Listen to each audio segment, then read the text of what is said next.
जय हिंद। वंदे मातरम। आप बिल्कुल आराम से बैठ जाइए क्योंकि मैं आज बातचीत करने के लिए आया हूँ आपसे। इसमें 12th पास कितने लोग हैं? ओके। और जो 12th अभी नहीं किया है वो कितने बच्चे हैं? ओके। और जो ग्रेजुएशन में हैं यानी बीए प्रथम वर्ष, द्वितीय वर्ष और तृतीय वर्ष। ओके।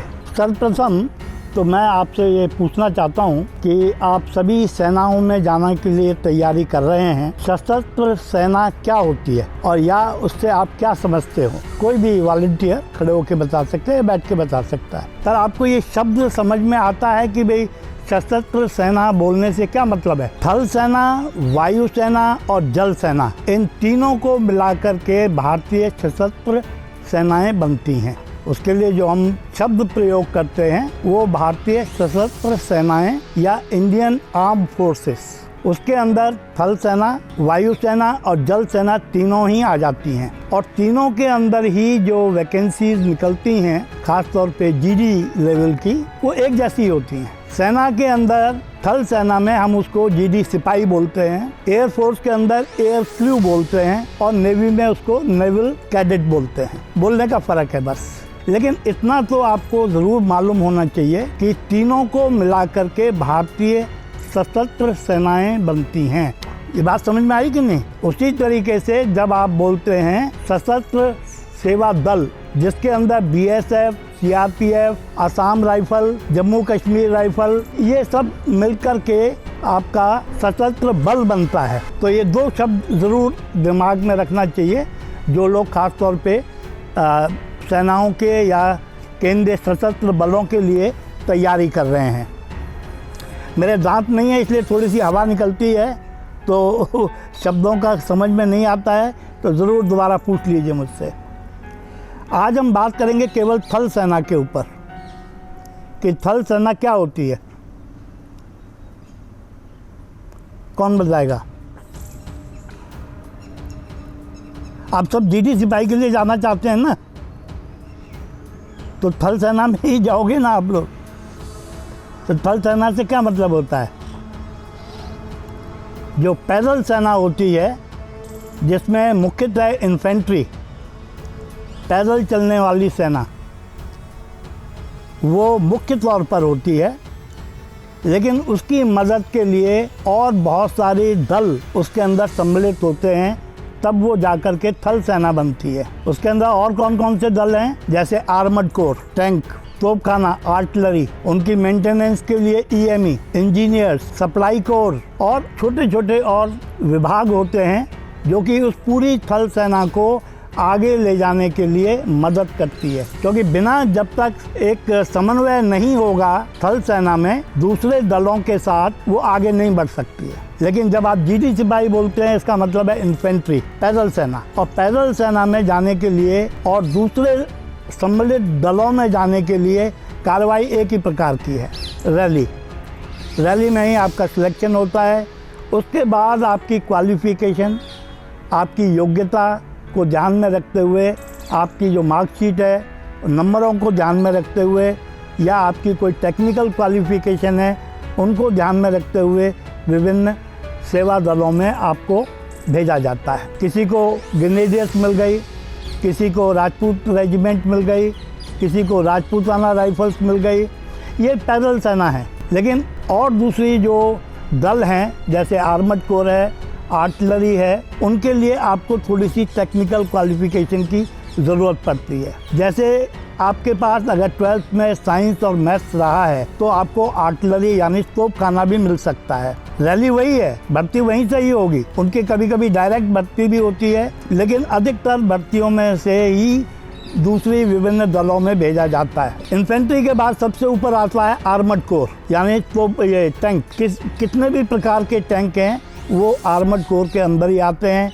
उनका एक ट्रेनिंग सेंटर है अलग अहमदनगर के अंदर, जहां उनको विशेष शिक्षा दी जाती है टैंक को चलाने की, टैंक से फायर करने की, टैंक के अंदर कोई गड़बड़ हो तो उसको दूर करने की, जो उनके लेवल पे होती है। इसके अलावा मैंने अभी आपको बताया था कि इनकी मेंटेनेंस के लिए एक EME होती है, इलेक्ट्रिक मैकेनिकल फोर्स, EME।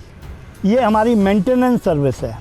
इसके अंदर वर्कशॉप भी आ जाता है, आपके तोपखानों को भी वो रिपेयर करते हैं, एम्यूनिशन को भी रिपेयर करते हैं, चेक करते हैं, तो वो उनके विभिन्न काम हैं। मेरा आपको कहने का मतलब ये है कि अपनी योग्यता के अनुसार केवल एक GD सिपाही की रट मत लगाओ कि मुझे GD सिपाही बनना है। इसके अलावा आपको मैं इसलिए समझा रहा हूँ कि किसी योग्य आदमी अगर कोई पूछता है, पढ़ा लिखा आदमी, तो उसको आप बता सको कि सर मेरी क्वालिफ़िकेशन ये है, इसकी योग्यता के अनुसार ही मैं जाऊँगा। चाहे वो टेक्निकल कोर हो, अपनी जैसे EME है, इंजीनियर्स है, या आर्मड कोर है, या आर्टिलरी है, तो इन दलों के अंदर आप जा सकते हैं। लेकिन ये सभी का मिक्सचर ही आपकी थल सेना को मजबूत बनाता है। थल सेना तभी मजबूत हो सकती है जब आपके सहयोगी दल आपकी बराबर मदद करते रहें या अपना काम करते रहें। अब सवाल यह है कि आप चाहें थल सेना में जाओ, यानी इन्फेंट्री में जाओ, पैदल सेना में, चाहे आर्टिलरी में जाओ, चाहे आर्मड कोर में जाओ, चाहे EME में जाओ, चाहे इंजीनियर्स में जाओ, चाहे सप्लाई कोर में जाओ, चाहे ऑर्डिनेंस में जाओ, आपका काम उसी ईमानदारी के साथ होगा, तभी आपकी जो GD सिपाही है वो सही ढंग से आगे चल पाएगा। आराम से बैठ जाओ, बहुत तना हुआ बैठा है। क्या नाम है आपका? कुलदीप बेटा, आराम से बैठो, ज़्यादा सख्त होने की ज़रूरत नहीं है, ठीक है? नहीं तो थक जाएगा, मैं इसलिए बोल रहा हूँ, ठीक है? फौज में भी हम लोग बैठते इसी डिसिप्लिन से हैं, लेकिन वहाँ भी बताते हैं कि बेटा आराम से बैठो थोड़ा, जैसे समझ में आए आपको। नहीं तो आपका ध्यान रहेगा कि मेरे हाथ सीधे हैं कि नहीं, मेरी कमर सीधी है कि नहीं, वो अभी उसके ऊपर ध्यान मत दो ज़्यादा। तो जहाँ भी कहीं जाते हो थल सेना के अंदर, आपका काम उसी ईमानदारी, कर्तव्य निष्ठा और लगन के साथ होना चाहिए, जैसा कि GD सिपाही से आप आशा करते हो कि भाई ये 20 किलोमीटर पैदल जा सकता है। उसको 20 किलोमीटर पैदल जाने के लिए आपकी मदद की ज़रूरत होती है। उसको हथियार चाहिए, एम्यूनिशन चाहिए, कपड़े लत्ते चाहिए, खाना चाहिए 20 किलोमीटर पहुंचने के बाद। तो जब तक बाकी जो सेवा दल हैं वो मदद नहीं करेंगे, तो इन्फेंट्री का सिपाही, यानी पैदल चलने वाली सेना का सिपाही आगे नहीं बढ़ सकता है। तो ये बात ज़रूर ध्यान में रखिए कि एक GD सिपाही का ही मतलब ये नहीं है कि भाई आप सेना में पहुंच गए। आप जिस सेवा दल में भी सेना में जाते हो, उसके हिसाब से उतनी ही कर्तव्य निष्ठा के साथ काम करोगे, लगन के साथ काम करोगे, मेहनत के साथ काम करोगे, परिश्रम के साथ काम करोगे, तो आप उस थल सेना को कामयाब बना सकते हो। ये बात समझ में आई थल सेना के बारे में? थल सेना की मदद के लिए वायु सेना और जल सेना है। अगर थल सेना को, जैसे अभी आपने सुना होगा कि बालाकोट में स्ट्राइक किया था, तो उसके साथ हेलीकॉप्टर भी भेजे जा सकते हैं, ड्रॉप भी किया जा सकता है, आपको हवाई मदद भी मिल सकती है कि कोई टारगेट है उसको बर्बाद करना है। तो जो वायु सेना है वो इस प्रकार से थल सेना की मदद करती है। उसी प्रकार से अगर आपको कहीं समुद्र के अंदर टास्क मिलता है, तो थल सेना तो जाती है, लेकिन उसकी जिम्मेवारी जल सेना की होती है कि वो आपको समुद्री जहाज़ के द्वारा आपके टारगेट पे पहुंचाए। जैसे आइलैंड्स होते हैं, टापू, बहुत से टापुओं के ऊपर कब्ज़ा करना होता है या कब्ज़ा छुड़ाना होता है, तो उस टास्क के लिए भी इन्फेंट्री का यानी थल सेना का इस्तेमाल होता है। और वो थल सेना की मदद के लिए जल सेना आपकी पूरी मदद करती है, पूरा जिम्मा उठाती है। जिस प्रकार वायु सेना आपकी मदद करती है, वो जल सेना भी आपकी मदद करती है। लेकिन बुनियादी काम किसका है? थल सेना का। ये इन दोनों के बाद भी सिपाही होते हैं, सैनिक होते हैं, लेकिन वो इस योग्य नहीं है कि वो जाके हमला कर दें। वो जहाज में से गोला बारूद फेंक सकते हैं, मदद कर सकते हैं, अपना बचाव के लिए उनको प्रशिक्षण दिया जाता है, लेकिन टापू को काबू करने के लिए आपको थल सेना की ही सहायता लेनी पड़ती है। और जब तक थल सेना वहाँ नहीं पहुँचती है, तब तक वो काबू में नहीं माना जाता है। अब एक और सवाल कि ये जो सशस्त्र सेनाएं हैं, इनका क्या रोल है और सशस्त्र बलों का क्या रोल है? इन दोनों में अंतर क्या है? इनके काम में अंतर क्या है? सेना किस लिए होती है? हाँ कुलदीप, तेरा नाम याद रहेगा मेरे को। सेना किस लिए होती है? बैठ के बता आराम से। देश की सुरक्षा के लिए। देश की सुरक्षा के लिए। बहुत सुंदर, बहुत अच्छा बताया। लेकिन किस चीज़ की सुरक्षा? और किससे सुरक्षा? हाँ दुश्मनों से सुरक्षित, चाहे दुश्मन भारी हो चाहे देश के अंदर के दुश्मन, दोनों से। नहीं, यहाँ थोड़ा सा गलत हो गया आप। पहले वाला हिस्सा बिल्कुल सही बताया आपने। थल सेना बुनियादी तौर पर बॉर्डर की रक्षा के लिए होती है कि जो हमारे और दूसरे देश की बीच की सीमाएं निश्चित की गई हैं, निर्धारित की गई हैं, उसमें उनको नहीं घुसने देना। तो एक तरीके से बॉर्डर की रक्षा करने की जिम्मेवारी थल सेना की होती है। थल सेना का मतलब क्या हुआ? आपका आर्मड कोर, आपकी आर्टिलरी और जो दूसरी सेवा दल मैंने आपको बताए, उन सब का काम होता है। लेकिन बेसिकली इन्फेंट्री या थल या पैदल सेना का काम है बॉर्डर की सुरक्षा दुश्मन से, जबकि सशस्त्र बल बीएसएफ, सीआरपीएफ, इनका काम है अंदर की सुरक्षा। जब अंदर की कोई गड़बड़ होती है तो सीआरपीएफ या बॉर्डर सिक्योरिटी फोर्स, बीएसएफ, इनको भेजा जाता है, या असम राइफल, जम्मू कश्मीर राइफल, ये अंतर है। लेकिन जब ये खाली बैठे होते हैं तो इनको बॉर्डर की सुरक्षा के लिए भी सेना के साथ सम्मिलित कर दिया जाता है। आज जितनी भी बॉर्डर के ऊपर बीएसएफ पोस्ट हैं, उनका बुनियादी काम क्या है कि बॉर्डर के से स्मगलिंग नहीं होनी चाहिए या कोई आतंकवादी अंदर आना नहीं चाहिए, उसकी पहले से खोज खबर करके रखी जाए। सेना का काम हर इंच भूमि के ऊपर घात लगा के बैठने का नहीं है, वो बीएसएफ का काम है, सीआरपीएफ का काम है, और जो सहयोगी दल हैं उनका काम है। बुनियादी अंतर यही है कि थल सेना ये मिनिस्ट्री ऑफ डिफेंस के अंतर्गत आती है, और जबकि केंद्र सशस्त्र बल ये होम मिनिस्ट्री के अंदर आते हैं। अमित शाह जी की सेना कहलाती है ये।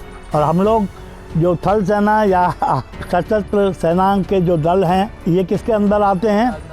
राजनाथ सिंह जी के अंदर। तो दोनों के अंतर को समझिए, बिकॉज बेटा आप लोग सेना में जा रहे हो, कोई भी पढ़ा लिखा आपसे ये सवाल पूछ सकता है कि भाई इनमें क्या अंतर समझते हो आप? काम सबका एक जैसा ही है। बिना सहयोग के अगर बीएसएफ आज सेना के साथ सहयोग नहीं करे तो वो अपना काम कंप्लीट नहीं कर सकते। और हमको ये भी देखना पड़ता है कि अगर ये बॉर्डर के ऊपर बॉर्डर पोस्ट पे बीएसएफ बैठी है तो उनकी सुरक्षा भी थल सेना को ही करनी है, वो इसको इस योग्य बनाती है। बॉर्डर एरिया में जो आर्मी की बड़ी यूनिटें होती हैं, उनके साथ साथ एक बीएसएफ की भी यूनिट दी जाती है।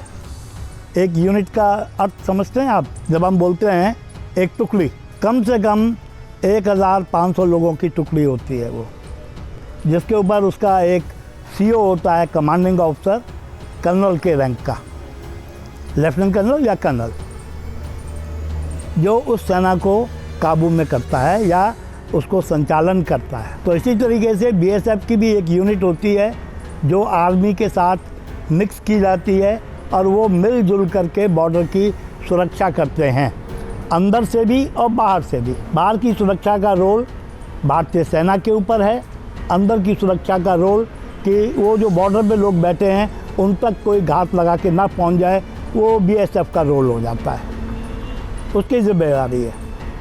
वो नाके लगाती है, एम्बुश लगाती है, जगह जगह पर रात्रि में एम्बुश लगाती है कि थल सेना तक या जो बॉर्डर पे पोस्ट बनी हुई हैं वहाँ तक कोई सिविलियन या कोई आतंकवादी या कोई घुसपैठिया नहीं पहुँचना चाहिए। जब माहौल शांत होता है तो फिर इनका काम है कि जो स्मगलिंग हो रही है देश के अंदर, चाहे वो करेंसी की हो या ड्रग्स की हो या सोना की हो या चांदी की हो, उनको पकड़ती है। ख़ासतौर पे आपके जैसलमेर साइड में ये बीएसएफ की पोस्टों का काम ही ये है। और दूसरा, वो बॉर्डर की जो सीमा है उसके ऊपर निगरानी रखती है। हमें से कोई गया है जैसलमेर के बॉर्डर पर? तनौट वगैरह कोई गया है? ओके, जाना चाहिए आपको। जब भी मौका मिलता है 8-10 लोग मिल कर के एक गाड़ी हायर करो और जाओ, देख के आओ तनौट, सबसे नज़दीक। और लौंगेवाला के बारे में कोई बता सकता है कि क्यों मशहूर है? वो देखी थी पिक्चर, लौंगेवाला के ऊपर एक पिक्चर बनी थी, क्या नाम था उसका? बॉर्डर।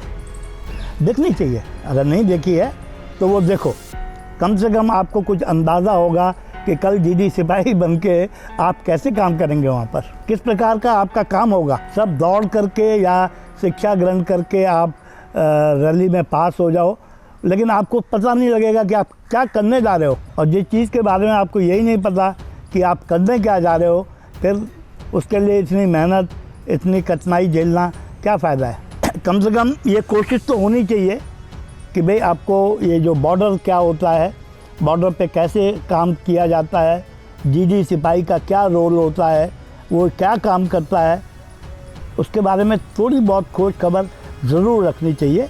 क्योंकि आपका जो फोकस है या इंटरेस्ट है या लक्ष्य है वो क्या है, सेना में जाने का। चाहे सेना में जाओ या सशस्त्र बलों में जाओ, थल सेना में जाओ, चाहे वायुसेना में जाओ, चाहे जल सेना में जाओ, लक्ष्य क्या है कि हमें वहाँ पर काम करना है। तो उस सेना के बारे में कम से कम थोड़ी बहुत जानकारी आपको होनी चाहिए ना, होनी चाहिए कि नहीं होनी चाहिए।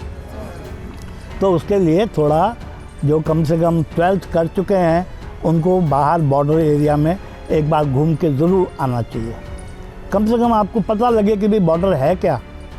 हम बॉर्डर बोलते रहते हैं, बॉर्डर पिक्चर भी देख ली, और उसमें कौन था, सनी देओल था ना उसमें, तो उसकी एक पोस्ट दिखाई गई थी। आपने देखा कि किस तरीके से CGI शीट वगैरह लगा करके उन्होंने अपनी हिफाजत के लिए एक मोर्चा बनाया हुआ था। उसमें सैंड बैग लगाए हुए थे, रेतों से भरी बोरियां लगाई हुई थी, जिसके ऊपर रख के हथियार वो फायर करते थे। और किस प्रकार उन्होंने एक टैंक, जो पूरी यूनिट, एक टैंक की जो यूनिट होती है उसमें 45 टैंक होते हैं, उसमें वो 45 टैंक बर्बाद कर दिए थे। आप लोंगेवाला अगर आप जाओ, वहाँ बहुत अच्छा शहीद स्मारक बना हुआ है अभी, और सेना वहाँ पर देखभाल करती है, आपको चाय भी पिलाएगी, लेकिन आपको वहाँ तक पहुँचना होगा। आपको जो मेरा मकसद है वो ये बताना है कि कहीं भी जाने से पहले, चाहे थल सेना में जाओ, चाहे वायु सेना में जाओ, चाहे जल सेना में जाओ, एक खाका आपके दिमाग में होना चाहिए कि भाई ये बॉर्डर और मैं क्या करने जा रहा हूँ। जब आपको यही नहीं पता होगा कि भाई मेरे को करना क्या है, सब दौड़ना है, नहीं, केवल दौड़ नहीं है वो। रैली में ज़रूर ठीक बात है कि सिलेक्शन के लिए वो दौड़ है, क्योंकि आज इतना युवा वर्ग सेना में जाना चाहता है, लेकिन उसमें से सिलेक्शन करना भी बहुत ज़रूरी है। ऐसा नहीं है कि सभी को सेना में ले लो। कोई मेडिकली अनफिट हो जाता है, कोई इतनी योग्यता नहीं रख पाता है, या शारीरिक दृष्टि से इतना मजबूत नहीं होता है कि उसको सेना में ले लिया जाए। सेना कभी भी ये नहीं बोलती है कि भाई किसी को भी मत लो, नहीं तो सेना चलेगी कैसे। तो भर्ती तो करनी ही पड़ेगी ना। लेकिन क्या होता है कि अगर 100 वैकेंसी है तो 1 लाख लड़का पहुंच जाता है रैली के लिए। अब उस 1 लाख में से सिलेक्शन या 20,000 50,000 पहुंच जाता है, तो कैसे किया जाए। तो सबसे आसान तरीका है कि दौड़ा दो। मैं इससे सहमत नहीं हूं वैसे कि केवल दौड़ के अंदर ही आदमी को अच्छे योग्य लड़के निकल जाते हैं, कि किसी कारणवश उस समय दौड़ में वो आगे नहीं आ पाए। लेकिन इसका मतलब ये नहीं है कि वो योग्य नहीं थे, योग्यता है उनके अंदर भी, लेकिन ये सिस्टम एक ईजाद किया हुआ है। तो 20,000 का अगर सिलेक्शन करना है तो महीनों लग जाएंगे। इसलिए वो कहते हैं कि भाई पहले 100 ले लो, एक बार दौड़ा दिए, मान लो 100-200 लड़के एक साथ, उसमें से पहले 50 ले लो, फिर दूसरे वाले में से 50, तीसरे वाले में 50, अल्टीमेटली 500 लड़के रैली में पास हो जाते हैं। फिर उनका रिटन पेपर हो जाता है। रिटन ज़रूरी है, वो 100% ज़रूरी है कि अगर आप चाहे सैनिक ही बनने जा रहे हैं, आप लिखत पढ़त नहीं कर सकते हैं तो आप कामयाब नहीं हो सकते। अब एक जीडी सिपाही का मैं आपको उदाहरण देता हूँ। मेरी पोस्ट पे एक सिपाही को सेंट्री ड्यूटी मिली, उसके सामने पाकिस्तान का बॉर्डर था, उनकी भी पोस्ट थी। उसी वक्त एक हवाई जहाज पाकिस्तान की साइड से निकल करके और वो हमारी साइड में से क्रॉस करता हुआ आगे निकल गया पाकिस्तान में। मैंने उसको पूछा, भाई तूने क्या किया। कह रहा साहब मैंने कंपास होता है, कंपास जानते हैं, हाँ, मैग्नेटिक कंपास आपने देखा होगा, स्कूल में भी देखा होगा। उसमें तुरंत रीडिंग ली कि किस दिशा से आया था और किस दिशा में गया। उससे हमको मदद मिलती है कि भाई जिस दिशा से आया है वहाँ पाकिस्तान का कौन सा एयरपोर्ट है, और जिस दिशा में गया कहाँ उतरेगा वहाँ पर कौन सा एयरपोर्ट है। और दोनों ही इसका मतलब है सक्रिय एयरपोर्ट हैं, तभी हवाई जहाज इधर से आया और इधर को गया निकल करके। चाहे वो भारत की सीमा को लांगा नहीं लांगा वो बात की बात है। तो इसलिए जीडी सिपाही का पढ़ा होना भी ज़रूरी है, नहीं तो वो समझ नहीं आएगा कि भाई मैं क्या करूं। लेकिन अगर उसको लगता है कि वो हमारी सीमा के ऊपर से गुजर रहा है तो वो फायर कर सकता है, गोली चला सकता है उसी वक्त। तो इतनी समझदारी के लिए इसलिए आपका रिटन टेस्ट होता है। लेकिन ये रिटन टेस्ट आप सोचो कि जब यूनिट में आप चले जाओगे, जब आपकी पोस्टिंग हो जाएगी तो ये पढ़ाई काम आएगी ऐसा नहीं है। वहाँ ऐसे सवाल नहीं पूछे जाएंगे आपसे, वहाँ पर आपको प्रैक्टिकल बताया जाएगा कि भाई आपको करना क्या है और ये पढ़ाई कैसे आपको इस्तेमाल करनी है, ये आपकी सूझबूझ के ऊपर है। इसलिए रिटन टेस्ट होता है जो ज़रूरी है। मेडिकल, अभी यूनिट में एक सिपाही को बोला गया कि भाई आप इस पोस्ट से अगली पोस्ट पे जाओगे और ये आदमी आपके साथ जाएंगे। थोड़ी चढ़ाई भी थी, थोड़ी उतराई भी थी और थोड़ा प्लेन था भी इलाका, करीब 20-22 किलोमीटर का एरिया था वो जाना आना। अचानक उसके सीने में दर्द हुआ, पूरा कॉलम रुक गया, चेक किया, जो भी कोशिश हुई उसको कोशिश की गई, लेकिन उसने दम तोड़ दिया। क्योंकि शायद उसका हृदय बहुत ज़्यादा मजबूत नहीं रहा होगा। वो कैसे भर्ती हुआ वो सवाल अब हम नहीं करेंगे, लेकिन इसलिए आपका मेडिकल टेस्ट होना बहुत ज़रूरी है। आपको बोला गया कि भाई आप फायर करिए और आपने बंदूक उठा ली, गोली वो ट्रैगर में भी उंगली डाल ली, लेकिन आपके हाथ कांपने लग गए, तो आप फायर कर पाओगे ठीक ढंग से? इसलिए मेडिकल में आपको बोला जाता है इन हाथों को बिल्कुल स्ट्रेट रखो 5 मिनट 10 मिनट, और अगर हाथ हिलता है तो आपको मेडिकली रिजेक्ट कर देंगे। इसलिए ये मेडिकल मजबूत होता है, सख्त होता है। और आप लोग बोलते हैं कि नहीं मेडिकल में तो सिफारिश चलती है, नहीं बेटा सिफारिश नहीं चलती। उसका कारण है 84 में मेरे अपने चाचा का लड़का था, वो पीछे बढ़ गया। मैं गांव गया था तो पीछे बढ़ गया कि नहीं मेरे को तो वैसे भर्ती करा दो। मैंने उसको चेक किया, मैंने कहा बेटा तू वैसे भर्ती के लायक तो है, लेकिन तेरा मेरे को मेडिकल में डाउट लग रहा है। कहता नहीं आप तो करा दो। खैर मैं उसको ले गया अपने राजकीय रेजिमेंटल सेंटर दिल्ली में, नाप तोल हुई, भाग दौड़ हुई, उसको फिट कर दिया। लेकिन मेडिकल में गया तो उसको रिजेक्ट कर दिया। मैं डॉक्टर के पास गया, मैं कहा भाई क्या बात हुई? उसने मेरे को दिखाया उसके कपड़े उतरवा के, उसका दिल ऐसे बाहर निकलता था। जो नॉर्मल धड़कन होती है ना, उससे वो ऐसा लगता था कि वो बाहर निकल के आ जाएगा। यानी जो उसके ऊपर परत होती हैं या आपकी स्किन होती है वो मजबूत नहीं थी उसकी। बोला यार बता मैं क्या करूँ अभी इसको? मैं कहा इसका ECG करो। ECG किया, तुरंत रिजेक्ट हो गया। मैं गांव में आया, सब ने बोला अरे भाई साहब क्या फ़ौज में आप कर्नल हैं, आप एक लड़के को भर्ती नहीं करा सके। लेकिन अगर बेटा वो लड़का भर्ती करा भी देता और मर जाता तो फिर गांव वाले क्या बोलते मुझे? आप सोचो क्या बोलते घर वाले? मेरा अपने चाचा का लड़का था। इसलिए मेडिकल में आप ये मत सोचो कि सिफारिश बहुत ज़रूरी है, नहीं। मेडिकल आपका अगर आप फिट हो तो मेडिकली आप जाओगे पक्का। नायक और जीडी सिपाही के बीच में होता है लांस नायक, ठीक है, जिसके 8 फीटी लगती है, और 2 फीटी वाला नायक, फिर उसके ऊपर हवलदार, ठीक है। फिर जैसे जैसे सीनियर होता जाता है उसके हिसाब से उसको हवलदार के अंदर भी कई अपॉइंटमेंट्स होते हैं, जहाँ पर उसकी तनख्वाह भी बढ़ती है और उसका ओहदा भी बढ़ता है और उसका वर्वच्य क्या बोलते हैं वर्वच्य वो भी बढ़ता है। यानी हवलदार मेजर, क्वार्टर मास्टर हवलदार। उसके बाद क्या होता है? ये आपका होता है तकरीबन 18 से 20 और 22 साल की सर्विस तक। लेकिन उसके आगे क्या? हाँ, सूबेदार, बिल्कुल सही बताया। लेकिन उससे पहले वो बनता है नायब सूबेदार, यानी 1 स्टार, ठीक है। नायब सूबेदार, सूबेदार 2 स्टार लग जाते हैं, ठीक है। तो ये मैं इसलिए आपको ये बात बताना चाहता हूँ कि जीडी सिपाही तक सोच मत रखो। आपको आगे सेना में प्रमोशन लेना है और उस प्रमोशन के लिए काम करना है, और आप कहाँ तक पहुँच सकते हो ये आपको बात समझ में आनी चाहिए। सूबेदार के बाद, सूबेदार तक ठीक है, नहीं सूबेदार क्या मेजर, मेजर वैसे सही है आपने बताया, पर सूबेदार मेजर, ठीक है, सूबेदार मेजर बोला जाता है उसको, जिसके एक शेर होता है और एक लाल फीती होती है। वो सबसे सीनियर आदमी होता है जो जूनियर कमीशन ऑफिसर कहलाते हैं, या अदर रैंक्स में जीडी सिपाही से लेकर के सूबेदार मेजर तक आ जाता है। और सूबेदार मेजर पलटन में एक ही होता है। पलटन का मतलब एक यूनिट, 1500 आदमियों की यूनिट में एक सूबेदार मेजर होता है, और उसका कहा ऑफिसर भी मानते हैं और सीओ भी मानता है, और बाकी कोई जवान की जो हिम्मत नहीं जो उसके सामने खड़ा होकर कुछ बोल दे। उसकी इतनी हिम्मत होती है, उसकी इतनी ताकत होती है।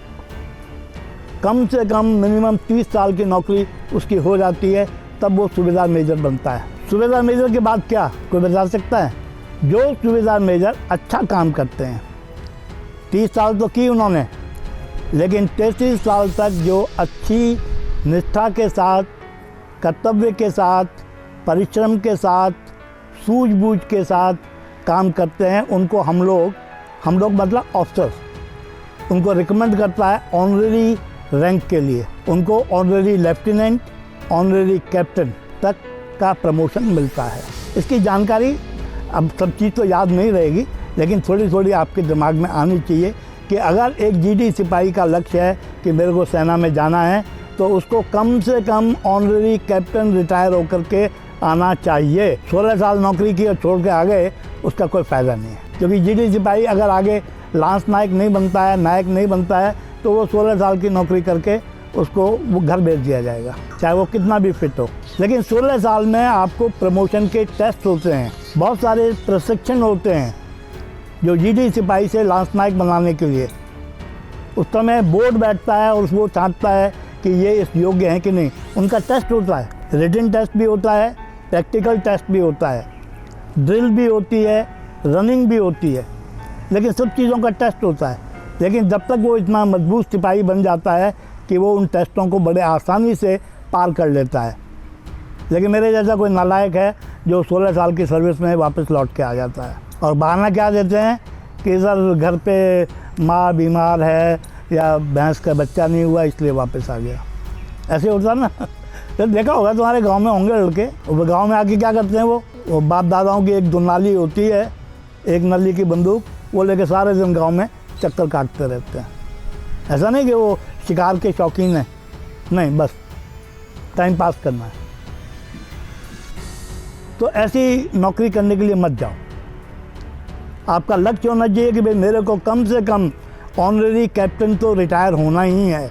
अगर आपका वो लक्ष्य है तो 100% सूबेदार मेजर तो बन के ही लौटोगे। तो ऐसा लक्ष्य रखो आप। सिर्फ जीडी सिपाही तो ठीक है, सोच आपकी कि आज की डेट में तो भाई जीडी सिपाही भर्ती हो जाए वही काफ़ी है आगे का। लेकिन आगे की क्या चीज़ें हैं उसके बारे में थोड़ी बहुत जानकारी आपको होनी चाहिए। होनी चाहिए कि नहीं होनी चाहिए?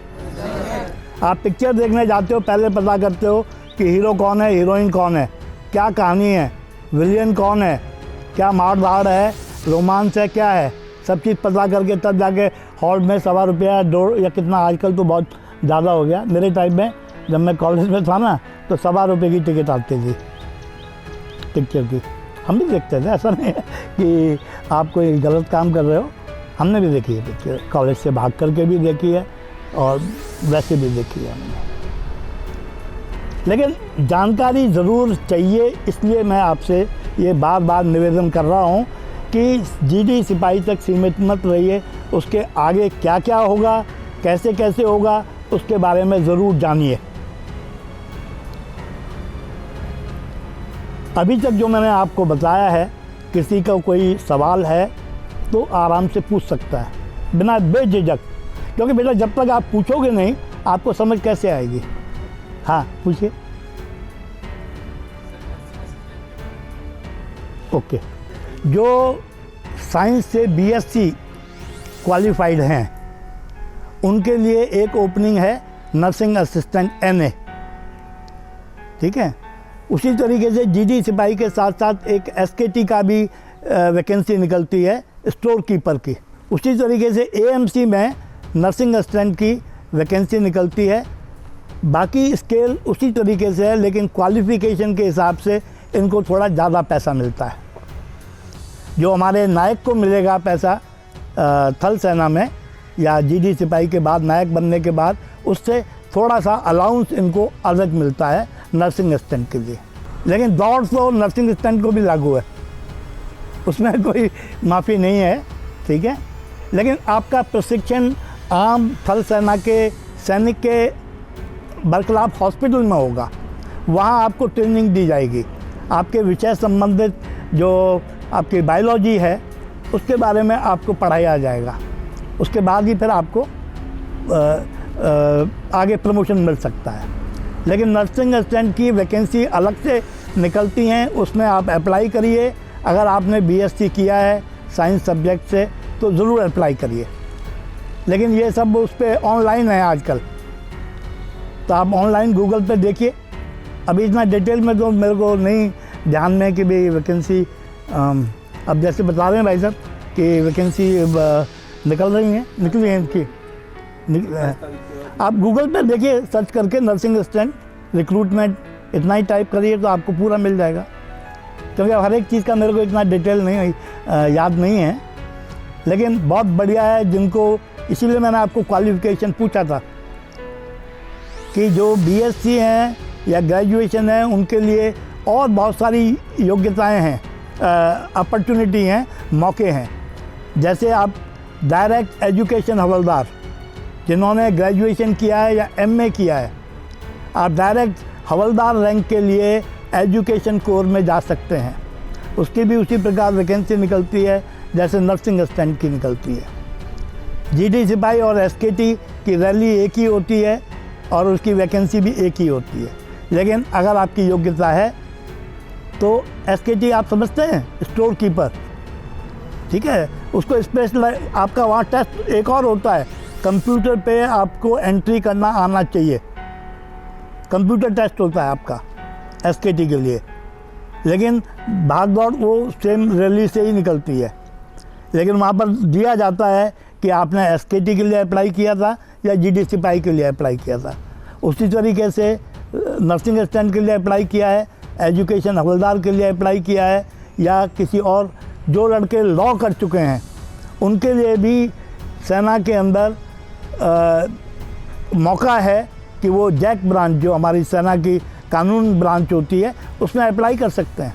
मैं आपको आज केवल जनरल बात बता रहा हूँ, क्योंकि इतना हर एक के ऊपर मेरे को अभी बिना पढ़े या बिना जाने मैं भी बहुत ज़्यादा नहीं बता पाऊँगा आपको। लेकिन इसके अगर आप इंडियन आर्मी के रिक्रूटमेंट के अंदर वेबसाइट पे जाओगे तो आपको सारी वैकेंसियों का पता लगेगा कि किस किस कोर में या किस किस उसमें आपकी वैकेंसी निकल रही हैं, कब उनको अप्लाई करना है ऑनलाइन और क्या योग्यता होनी चाहिए आपकी। बैठिए बैठिए। और कोई सवाल? हाँ, तो थोड़ा जोर से बोलना पड़ेगा। पहली उसमें हाँ, दूसरा मेडिकल क्यों होगा अगर पहले में फिट हो गए? मान लो मेरिट में रह जाता है बंदा। अच्छा, मेरिट में रह जाते हो। अगर वैकेंसी देखता हो हाँ, तो दोबारा मेडिकल होता है, पहले तो फिट था बंदा, अब दोबारा अनफिट कर देते हैं। वो तो थोड़ी जाति की बात है, ऐसा होना तो नहीं चाहिए। अगर आप एक बार मेडिकली फिट हो गए हैं तो दोबारा आपको रिजेक्ट करने का कोई आधार नहीं है। लेकिन अब इसके ऊपर मैं बहुत ज़्यादा टिप्पणी नहीं कर सकता कि ऐसा क्यों करते हैं। दोबारा करते हैं 6 महीने में उनका मानना होता है कि विकृति हो सकती है। हाँ, ये मैं एक बात बताता हूँ आपको, जिसको बोलते हैं टेम्परेरी अनफिट, ठीक है।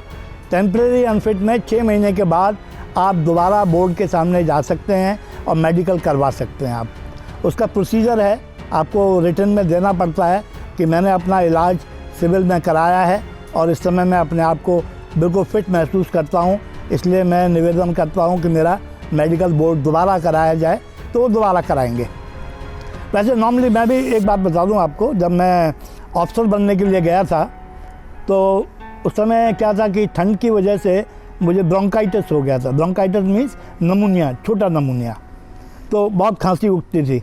तो उन्होंने मुझे टेम्परेरी अनफिट कर दिया था। मैं वापस अपने घर आया, घर आकर के डॉक्टरों के पास गया। उन्होंने कहा यार प्रॉब्लम तो है तेरे को।